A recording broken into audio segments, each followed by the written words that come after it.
మనకు తెలియకుండా ప్రతి ఇంటికి తాను మోసం చేశాడు. ప్రతి ఇంటికి తన మనుషులను పంపించాడు. ప్రతి ఇంటికి వాళ్ళ ఎమ్మెల్యేలందరూ కూడా తిరిగారు.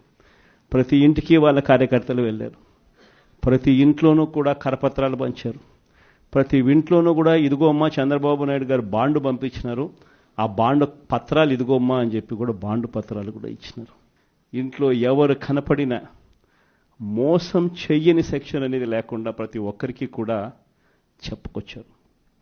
దీనివల్ల ఏం జరిగిందంటే ఒక 10% ప్రజలు నమ్మినారు. జగన్ చేయగలిగినాడు కదా, అది కూడా ఒక రకంగా తప్పు మందేనేమో. ఎందుకంటే జగన్ చేయగలిగినాడు కదా, కాబట్టి జగన్ చేశాడు కాబట్టి చంద్రబాబు నాయుడు జగన్ చేసేటివన్నీ చేస్తానని చెప్తున్నాడు, అది కాక ఇవన్నీ చేస్తానని కూడా చెప్తా ఉన్నాడు. కాబట్టి చేస్తాడేమో, మనిషి మారినాడేమో అని చెప్పి కొద్దో గొప్ప ఒక 10% ప్రజలు ఆయన మాటలు నమ్మడం. దాంతో 50% ఇంతకు ముందు వచ్చిన ఓట్ షేర్ మంది 40% ఓట్ షేర్కు ఒక 10% ప్రజలు నమ్మి అటువైపున కొంచెం చెయ్యి అలా పోయింది. కానీ ఈరోజు 11 నెలలు గడిచాయి. 11 నెలలు గడిచిన తర్వాత ఒక బడ్జెట్ అయిపోయింది. ఆయన అధికారంలోకి వచ్చిన వెంటనే ఒక బడ్జెట్ ప్రవేశపెట్టినాడు.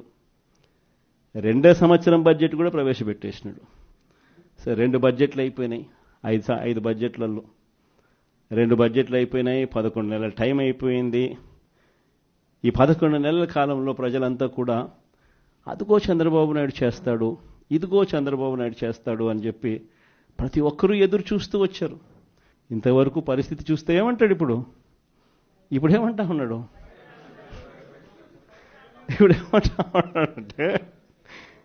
ఇప్పుడేమంటా ఉంటే అప్పుడు మాట చెప్పినాను కానీ ఇప్పుడు భయం వేస్తా ఉంది అని అంటున్నాడు. అప్పుడు మాట చెప్పినాను కానీ ఇప్పుడు భయం వేస్తా ఉందని అంటున్నాడు. అందరితో ఆగిపోవడంలా చెయ్యకుండా ఉండడం కోసం అబద్ధాలు నోట్లో నుంచి చెయ్యకుండా ఉండడం కోసం, అది కూడా అక్కడ నిజాయితీ లేదు, నీతి లేదు. చెయ్యకుండా ఉండడం కోసం రాష్ట్ర అప్పులు ఓసారి 12 లక్షల కోట్లు అంటాడు, ఓసారి 10 లక్షల కోట్లు అంటాడు, ఓసారి 11 లక్షల కోట్లు అంటాడు. ఏదో ఒక అబద్ధం, ప్రతిరోజు ఒక అబద్ధం చెప్పడం, రోజు దాన్ని దాటేసుకుంటూ పోయే పరిస్థితులు కనిపిస్తూ ఉన్నాయి.